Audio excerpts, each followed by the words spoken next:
Assalamualaikum warahmatullahi wabarakatuh.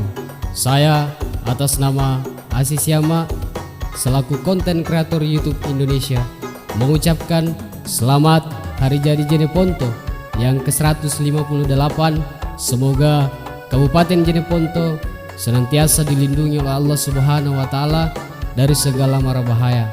Tetap jaga semangat untuk menuju Jeneponto smart dan sehat. Assalamualaikum warahmatullahi wabarakatuh.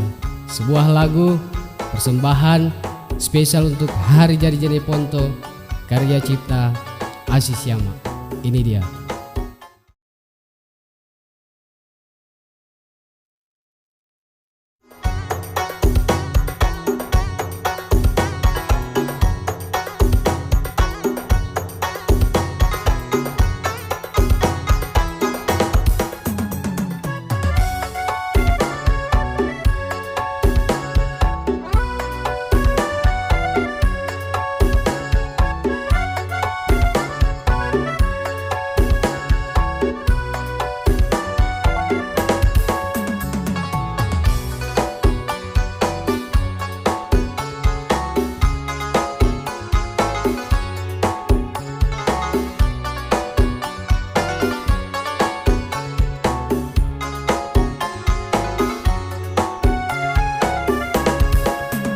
Laku pakara mulai ane kilung-kilungku, laku pakara mulai ane kilung-kilungku, rupa batu kilungku mangeri katengase kabe lompo karae punania bate pau asintur pahanta barang jagi pamukura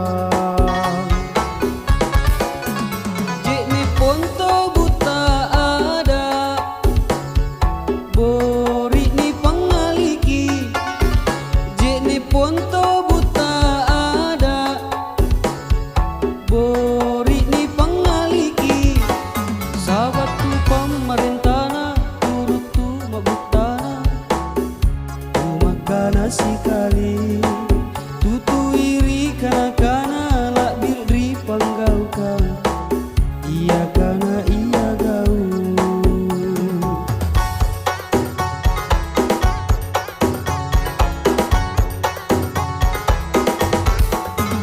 uru dongko agamaya batu liarung keke uru dongko pangadaka batu iri binamu bangkala loe na layu na batu jalan na ale tumiri lentu asek rea sama turu ala tu panditaya nanjari tu do apakah